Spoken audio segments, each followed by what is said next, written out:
Good morning. I wanted to give you a quick overview of the property and the amenities that we have. As you can see, there are chairs out here that have cushions, and what you're looking at here is retractable awning cover. And there are also night lights that you can light up at night. There's a charcoal grill here. If you would, please make sure the grill is, if you use it, make sure it is completely cooled down before you put the cover back on it. This device that I'm holding in my hand now is the device that allows you to open and close the awning cover. So basically I'll give you a demonstration on how to do that.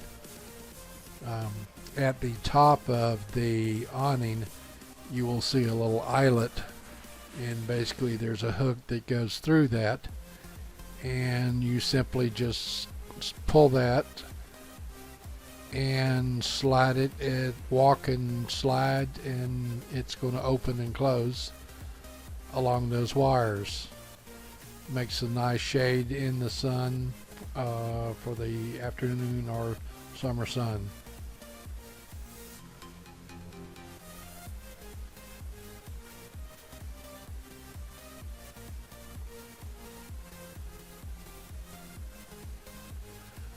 On the top shelf, this red is the hammock. I keep it inside when I'm not using it, so you can use it all you want to. If you would, just please bring it in when you get through using it so it doesn't get all covered with sap or get wet and deteriorate. There is bird seed inside of the storage shed, and at the back of that is where the bird feeders are. If you would, please fill those up from time to time.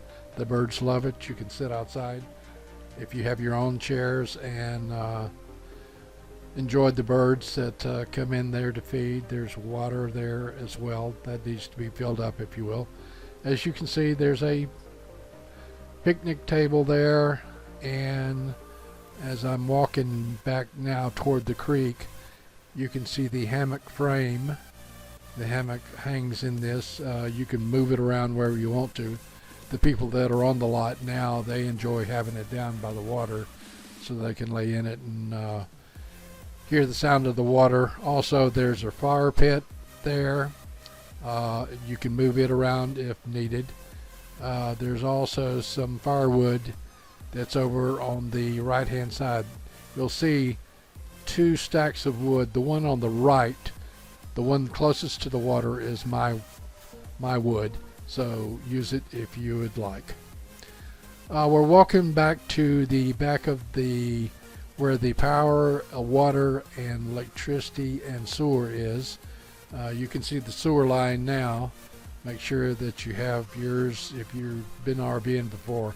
All of this is familiar to you.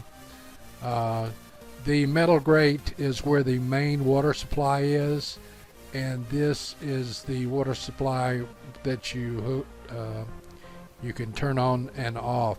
It should be in the down position when you come on the lot.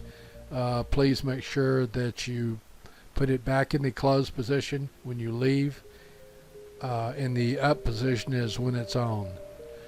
I have both 50 and 30 amp. This person that's on the lot now has a 50 amp, which is on the left hand side. And the wire that I have in my hand now is for the Wi-Fi. So basically, as you can see, it's just laying on the ground, and what most people do that use the lot, they will run it through the chase on one of their slides into their living area. And there's another video that I will show you shortly on how to hook up the MiFi or the Wi-Fi. There is what I'm pointing at here is the satellite dish connection. There is a satellite dish that's stationary. It's already aimed So if you have dish receiver, there's in the storage shed there is cable. You can just run that to the outside of your RV, and you don't have to worry about aiming a dish. It is already pointed in the correct direction for dish service. There is a golf cart that you can use. I normally leave the keys in it, and what I'm doing now is showing you exactly where the golf cart goes. It sits over where the other one was, or beside the other neighbor golf cart. And that's pretty much it for right now. More later. Here is the system that controls the Wi-Fi, and this is the telephone jack that will be in the box that's in the storage shed. And basically, when let me try to pull this thing apart. What you have are a bunch of wires, but only two of them are connected. Both of them are blue. You have a blue light one and a dark blue one. So a dark blue and a light blue wire.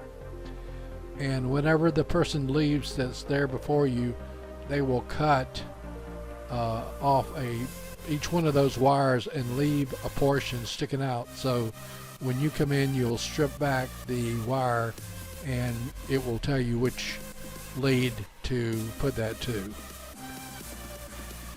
Once you do that, then you're back in business. Put the cover back on, and the filter box is labeled, one is phone and one is DSL. The DSL line is the one that goes to the router, and I will have a printed document on that. And the phone line goes into the back of the telephone. You can use the phone, but if you do, it will cost you about 10 cents per minute. So if you know anything about using Google Voice, you can set up your cell phone to ring this phone. I'll give you this phone number, and you can have people call you on this phone, and there's no charge. But if you pick it up and dial it, other than 911, you will be charged a fairly significant amount of money. So it's up to you.